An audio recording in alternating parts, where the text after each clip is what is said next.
Wow, it is cold outside. And to think I walked here in my bare feet. What? David, it's freezing outside. You can't walk outside with your bare feet. You'll get frostbite. Oh, you mean bare feet. What? No, I just keep those under the desk. I mean my bare feet.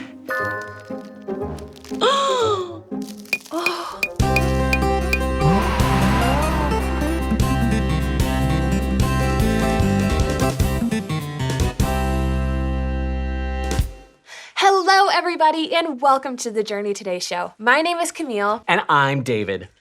David, are you okay? Your bare feet don't look so good. What are you talking about? They're fine. No, I mean your bare feet. You know, the ones attached to your legs? Oh, those. Yeah. They don't really feel like anything right now, but just you wait. Once those puppies start to thaw out, oh boy, howdy, they're gonna hurt. Yeah, so let's just remember in the future to always wear socks and shoes when you go out in the cold. It's dangerous walking around like that. Yeah, lesson learned. And hey, speaking of dangerous journeys, the guy in today's Bible story went on one dangerous journey, and he got really hurt too. And before you ask, Camille, no, he didn't get frostbite on his feet. I wasn't going to ask that. Well, you were probably thinking it, but you were just too shy to ask. No, I wasn't even thinking it. The Bible takes place in a pretty warm climate. Nobody was getting frostbite on their feet, but there were other dangers they had to face when traveling. For example, robbers could come and take their money. Give me all your money or I will freeze your feet. David, I know that's you. You really seem to be stuck on this frozen feet thing. And no, they wouldn't try to freeze their feet. Actually, in today's Bible story, the robbers did way worse than that. Now, here's the other thing you should know about today's story. Just like in the last episode, today's story is a parable. That means it's just a short, made-up story that Jesus told in order to teach a lesson. Hey, you know what? I think we should read it for ourselves. So let's do this. In just a second, press pause on the video, then open your Bible and read the verses on the screen. When you're finished, press play, and we'll see you back here.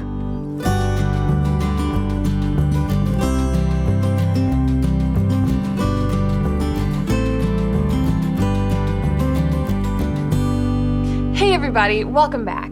Here's what was really interesting about this parable that Jesus told. The priest and the Levite were Jewish, just like the hurt man, but they treated him like a dead skunk. They raced past him as fast as they could and left him to die. Yeah, but the Samaritan who helped him was very different from the hurt man. And more than that, in Bible times, the Jewish people and the Samaritans did not like each other. So when the hurt Jewish man saw the Samaritan coming, he probably thought, oh, great. He's not going to help me. He's probably going to finish me off. You're right, but that's not what the Samaritan did. Even though he was different from the Jewish man, he showed the man compassion. Whoa, big word alert! What exactly does the word compassion mean? That's a great question. Compassion means showing kindness to someone who is poor or suffering. One of the best ways to show compassion to someone is to treat them the way that you want to be treated. In fact, that's what Jesus said before he told this parable. It's our Bible verse for today. Jesus said, "Love the Lord your God with all your heart and all your soul. Love him with all your strength and with all your mind. And love your neighbor as yourself." Luke 10:27. In the parable of the Good Samaritan, Jesus said that our neighbor isn't just the person who lives next door to us. He said that anyone who needed help is our neighbor. In other words, everyone is our neighbor. That means we should show compassion to everyone, even if they're different from us. Yeah, but sometimes that's kind of hard. Sometimes people don't want to mix with others who are different from them, but compassion helps us to overcome that. Hey, you know what? That gives me an idea for a challenge. So here's what we're going to do. Take a look at this jar. It's filled with oil and green water. And as you can see, the two of them don't like to mix. The oil stays up at the top and the water stays down below. Camille, you and I have 1 minute to shake, rattle, and roll this jar so the oil and water will mix with each other and stay mixed. Now, when the time is up, we'll take a look to see what happens.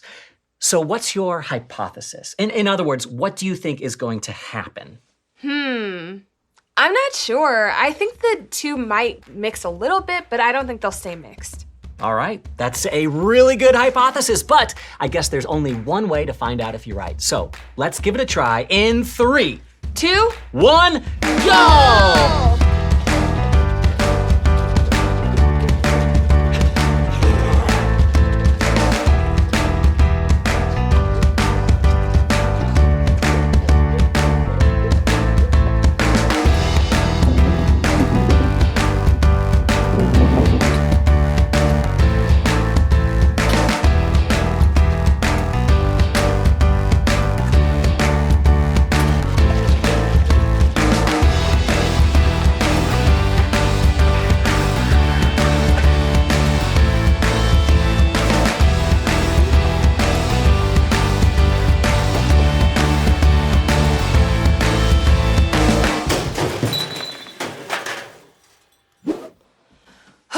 Well, that was pretty exhausting. Yeah, seriously, it really was. But let's look and see what happened to the oil and water mixture. Take a look at that. I mean, it looks like they kind of mixed together, but I don't think they're going to stay mixed. Yeah, let's watch it for a minute and see what happens.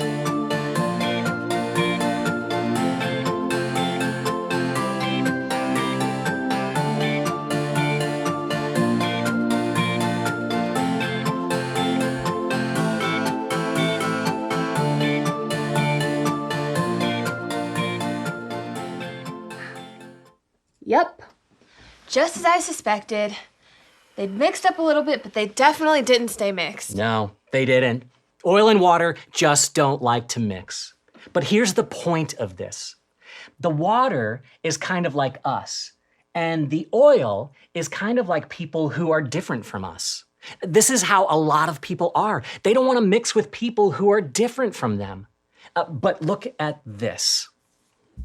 This is a bottle of soap, but we're going to call it liquid compassion.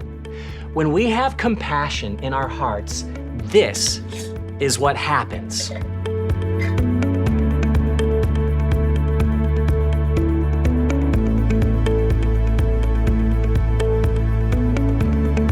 All right, let's squeeze even more in.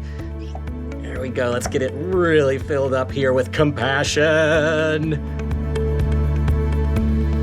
All right, I think we've got a lot in there. Okay, put the lid on, put the lid in. Now look at what's happening. You can already see that they're starting to mix up together. Give it a little shake. And then look at that. The water and oil are beginning to mix together. And this time, they'll stay mixed. When we have compassion and put God's love into action, it helps us mix with people who are different from us, just like the Samaritan mixed with the hurt man. That's awesome. And it makes me think of a question. Can you think of somebody who's different from you? How can you show that person love and compassion? Press pause and discuss.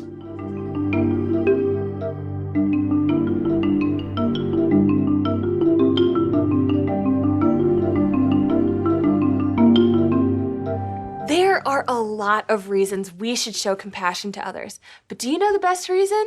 We should show compassion to others because God showed compassion to us. Even though we sin and disobey God, God showed us compassion by sending his son Jesus to die on the cross for us. Yeah. Although we deserve to die and spend forever separated from God, he loved us too much to let that happen. So if you ever struggle with showing compassion to others, think about the incredible compassion that God showed to you. You know what? I think that's an awesome note to finish on. All those in favor of ending today's episode, say aye. Aye. Wait, did you mean I as in me or I as in eyeball? Because I was saying I as in eyeball. David, just wave and tell everyone bye. Bye! Wait, did you mean bye as in goodbye or bye as in buy something from the store? But they treated him like a dead skunk. They raced right past him. Camille. Do you smell that?